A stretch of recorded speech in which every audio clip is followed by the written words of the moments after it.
vous accueillons ici ce matin à l'occasion du lancement, ou en tout cas de l'installation de cette nouvelle commission. L'arrêté a été pris en novembre 2013. Il a été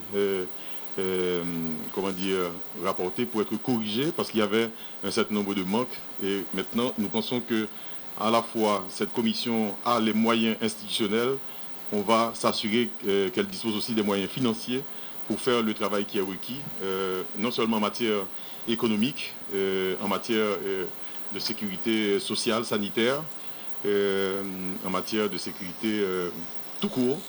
Et nous savons que c'est une responsabilité majeure qui n'a pas forcément été prise dans le cadre de la distribution des responsabilités dans l'État.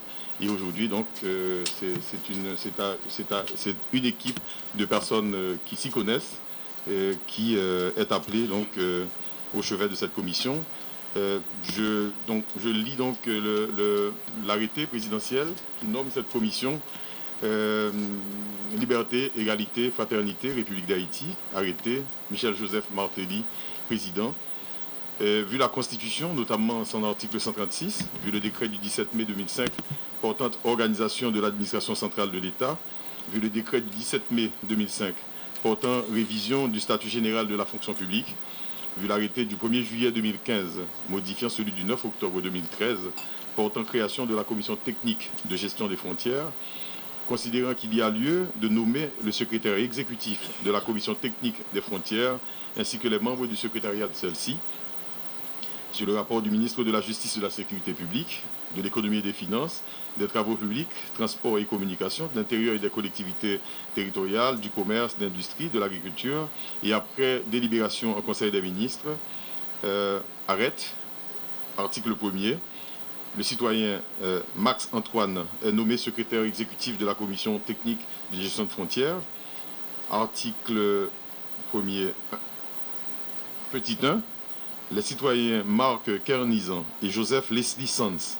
sont nommés membres du secrétariat de la commission technique des frontières. Une ampliation du présent arrêté sera remise à chacun des intéressés. Le présent arrêté sera publié à la diligence des ministres que j'ai indiqué plus haut, donné au Palais national le 1er juillet 2015 en 2012, en 212e de l'indépendance, signé le président, le Premier ministre et les ministres. Donc c'est avec beaucoup de plaisir que je remets de rempliation à chacun de nos impétrants.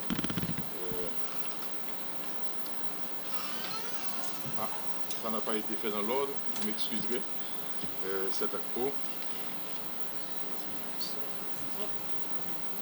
Je sais même plus. Ouais, Max Antoine, je n'ai pas pour Max Antoine. Ah, c'est là? Ah, d'accord.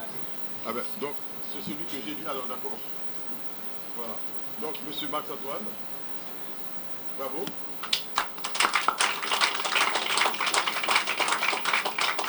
Monsieur Marc Kernizan. Joseph Leslie Sanz.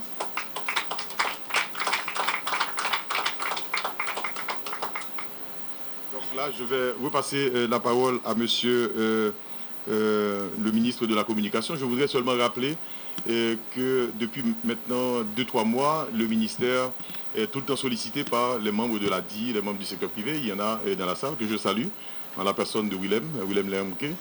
Il y a des membres de la coopération internationale, la MINUSTA, qui sont là. Il y a des hauts cadres de l'administration qui sont là.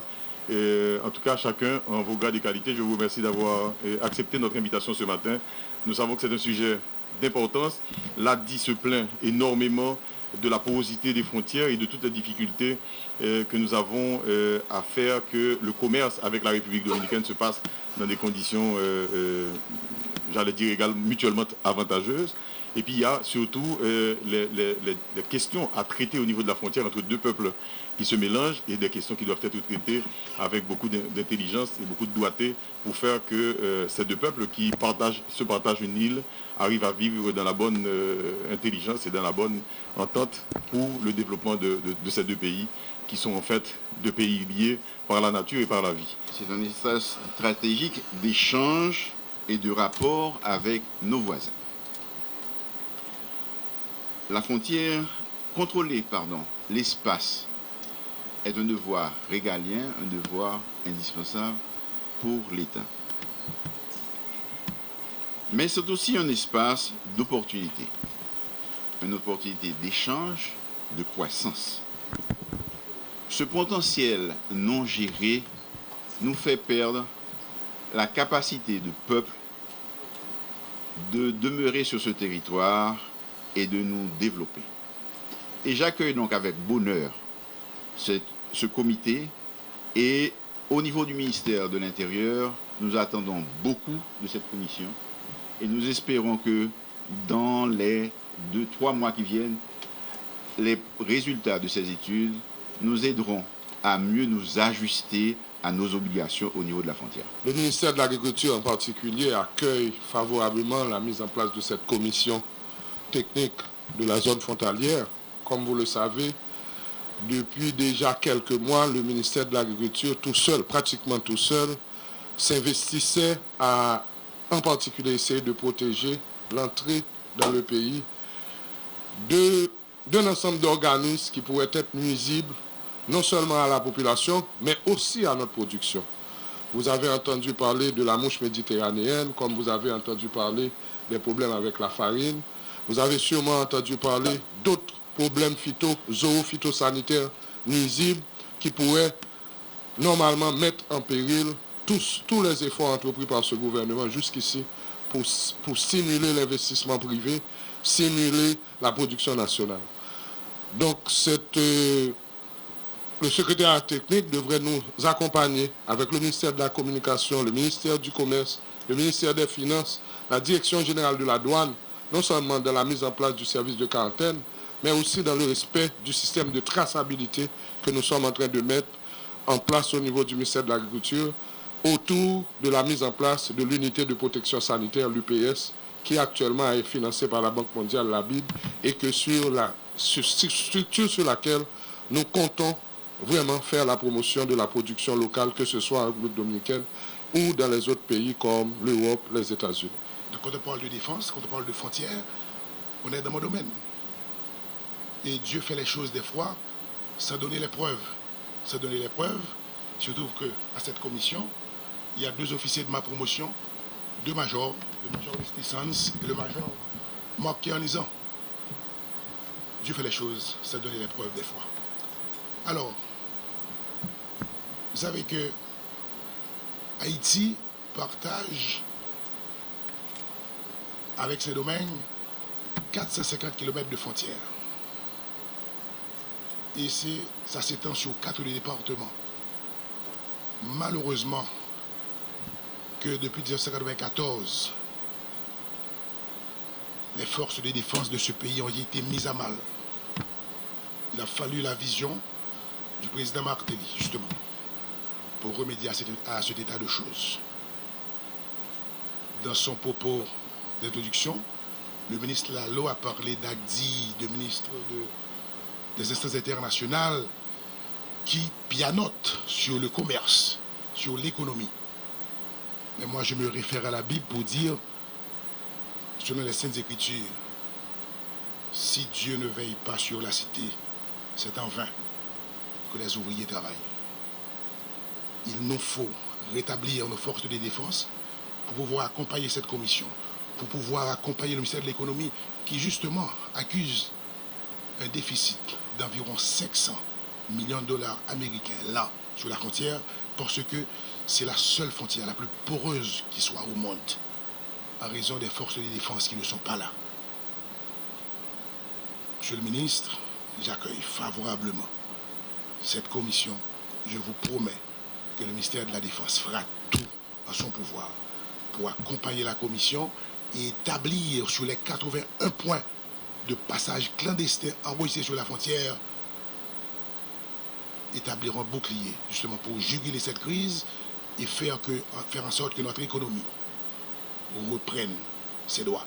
Le ministère de l'Industrie et du Commerce, que j'ai la responsabilité de conduire présentement, intègre cette commission avec un sens aigu de responsabilité. Au sein de ce ministère est logé 2 entités. Le Bureau haïtien de normalisation, qui doit pouvoir se prononcer aujourd'hui sur ce qui est recevable dans cet espace qui est le nôtre, commercialement parlant, et aussi la direction du contrôle de qualité et de la protection du consommateur.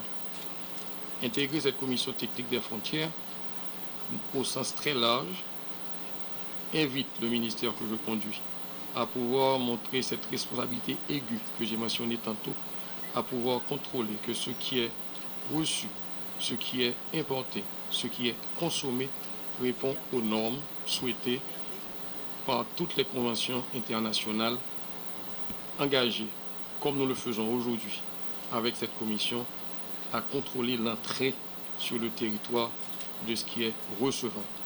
Pas seulement ce qui est commercialisable, mais ce qui est recevable. Cette responsabilité de contrôle de qualité et de protection de consommateurs, c'est un aspect de cette responsabilité que nous donnons. Avec le ministère des Finances, nous devons veiller à alimenter le trésor public, avec la santé publique, à protéger cette population, avec le département de l'agriculture, organiser la mise à quarantaine de ce qui peut se révéler nocif. Je remercie le ministre des Finances qui a accueilli l'événement, d'avoir permis que les différents ministères s'expriment. Je m'engage aussi longtemps que je serai à ce ministère à ne pas réserver mes énergies et mes volontés pour que cette opération soit un succès. Cette haute distinction nous place d'emblée au centre d'une problématique d'envergure nationale et internationale, car une bonne gestion des frontières maritimes, terrestres et aériennes fait appel à des applications scientifiques et techniques rigoureuses qui engendrent des résultats multiples et importants.